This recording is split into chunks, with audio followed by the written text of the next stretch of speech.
Hello. Hello.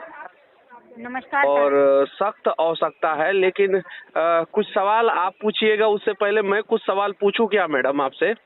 बिल्कुल बिल्कुल। आप फोन नहीं ना काटिएगा गुस्सा में। क्या हुआ सर? आप गुस्से में फोन नहीं ना काटिएगा। सर मैं गुस्से में फोन क्यों काटूंगी? अगर आप गलत बात करेंगे मैं तभी गुस्से में ठीक है, फोन मैं कोई अश्लील बात नहीं करूंगा और कोई असभ्य बात नहीं करूंगा। मैं सभ्य तरीके से आपसे पूछना चाहता हूँ मैडम, आपका बिल्कुल नंबर बिल्कुल। कितना है? आपका पर्सनल नंबर, जी आपका पर्सनल नंबर कितना है? मैं रात में आपसे बात करना चाहता हूँ। आपका पर्सनल नंबर कितना है? सर मतलब मेरे से क्या बात करना चाहते हैं आप? मैं मेरे से आपसे आप आपको लगता है कि मैं आपको रात में छेड़ूंगा, तंग करूंगा, वैसे ही आप लोग हम लोगों का पर्सनल नंबर कहां से निकाल लेते हैं?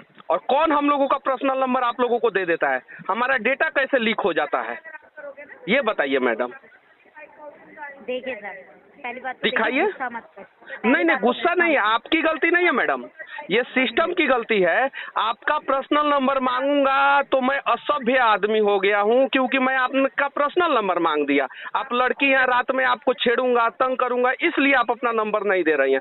तो फिर हम लोगों को दिन रात क्यों छेड़ा जाता है? कभी सुबह फोन